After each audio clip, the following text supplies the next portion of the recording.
వేల కోట్ల రూపాయల ఖర్చు, శరవేగంగా సాగుతున్న పనులు, ఇలా రాజధాని అమరావతి అభివృద్ధిలో దూసుకుపోతోంది. ఈ నిర్మాణ పనులకు కావలసినంత సామాగ్రి సమయానికి రోడ్డు మార్గం ద్వారా అందించగలమా అంటే అనుమానమే. అయితే కృష్ణానదిలో అందుబాటులో వచ్చిన జలమార్గం సరుకు రవాణాలో ఎదురయ్యే కష్టాలకు చెక్ పెడుతోంది.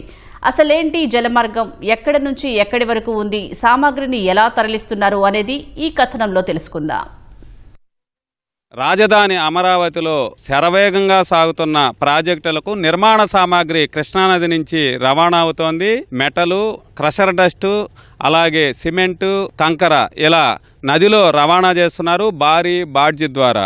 దీన్ని జాతీయ జలమార్గం 4గా గుర్తించారు. భారత ప్రభుత్వ అంతర్గత జలమార్గాల ప్రాధికార సంస్థ ఈ రవాణాకు అనుమతించింది. దీనివల్ల ఖర్చు అలాగే పర్యావరణ హితంగాను ఎంతో అనుకూలంగా ఉండటంతో దీన్ని జలమార్గాల సంస్థ ఈ రవాణాకు అనుమతించింది.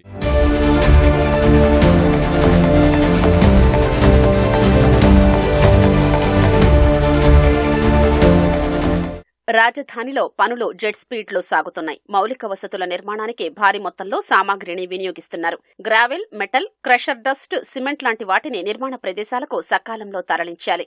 దీంతో రోడ్డుతో పాటు జలమార్గాన్ని వినియోగిస్తున్నారు. కృష్ణానదిలోని జాతీయ జలమార్గం 4 ద్వారా సామాగ్రిని రాజధానికి చేరవేస్తున్నారు.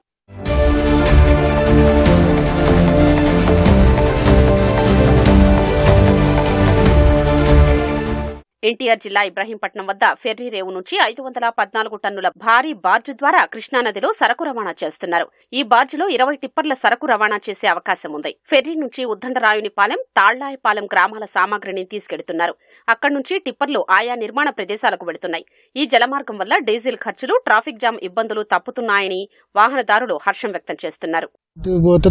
ట్యాక్స్ టోల్ గేట్లు ఈ బాధ, ఇదని టోల్ గేట్ అవన్నీ ఉండదు. ఆయిల్ సేవ్, మైలేజ్ సేవ్, సౌక అడిపోతే 2 గంటల ట్రాఫిక్ వేస్ట్. ఇదైతే టైం కలిసి వచ్చింది, బండి సేవ్ అయింది, జర్నీ సాగినట్టు ఆయిల్ సేవ్ అయిపోద్ది. एक ट्रिप में जाने के लिए 40 मिनट लगेगा, आने के लिए 20-25 मिनट ऐसे ही लगेगा. खाली गाड़ी आएगा तो वो लोड गाड़ी लेके गाड़ी को भी सेफ्टी करने का, जहाज भी सेफ्टी करने का, क्रू भी सेफ्टी करने का. एक दिन को हम लोग 3 ट्रिप ऐसा होता है.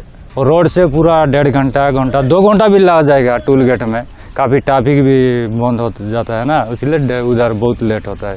अमरावती जाके पूरा राजधानी है ना, उधर अनलोड करके उधर फिर इधर से आना है जहाज में. मटेरियल ग्रावल है सर, 20 जाता है, ग्रावल अभी जा रहा है. बस कितना समय लगता है? 40 मिनट बता रहा है सर. रोड से जाते हैं तो 2 घंटा लगता है, 2.5 घंटा 3 घंटा जैसा. सेफ्टी तो अभी सही दिख रहा है सर, अभी तो अच्छा दिख रहा है, गाड़ी में पूरा सेफ्टी है. అమరావతి నిర్మాణంలో ఈ జలమార్గం మరింత విస్తృత సేవలు అందించనుంది. భవిష్యత్తులో సమర్థవంతమైన ఆర్థిక, పర్యావరణ హిత ప్రత్యామ్నాయ రవాణా సాధనంగా మారనుంది. రోడ్డు మార్గం కంటే కృష్ణానదిలో నిర్మాణ సామాగ్రి తరలించడం ఎంతో అనువుగా ఉండటంతో ఇప్పుడిప్పుడే నిర్మాణ రంగ సంస్థలు రాజధాని గ్రామాల వైపు ఇలా భారీ బాడ్జి ద్వారా టిప్పర్లలో రవాణా చేస్తున్నారు నిర్మాణ సామాగ్రిని. అటు ప్రభుత్వం కూడా ఇది ఎంతో అనువుగా ఉండటంతో ప్రోత్సహిస్తోంది. జలవనరుల శాఖతో పాటు ఇన్లాండ్ వాటర్ వేస్ ఈ జల రవాణాకు పూర్తి స్థాయిలో ప్రోత్సహిస్తున్నాయి. ఇది రాజధాని నిర్మాణానికి ఎంతో ఊతమిస్తుందంటని చెప్పడంలో ఎలాంటి సందేహం లేదు. కెమెరామెన్ శేషబాబుతో సాయి కృష్ణ, ఈటీవీ న్యూస్, విజయవాడ.